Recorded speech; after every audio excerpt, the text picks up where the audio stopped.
तो पैर आगे हो गया ठीक गया तो गया कि अंदर बाहर नहीं निकला असमर उठे के लगे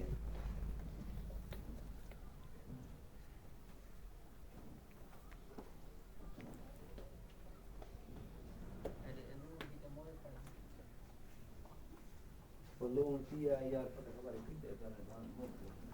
मोक दियो तो धीरे धीरे लोग बड़ा खाने लगे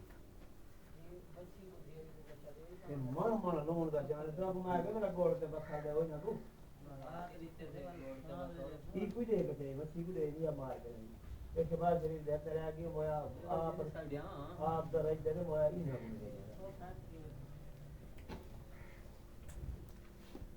लावा रात आए थे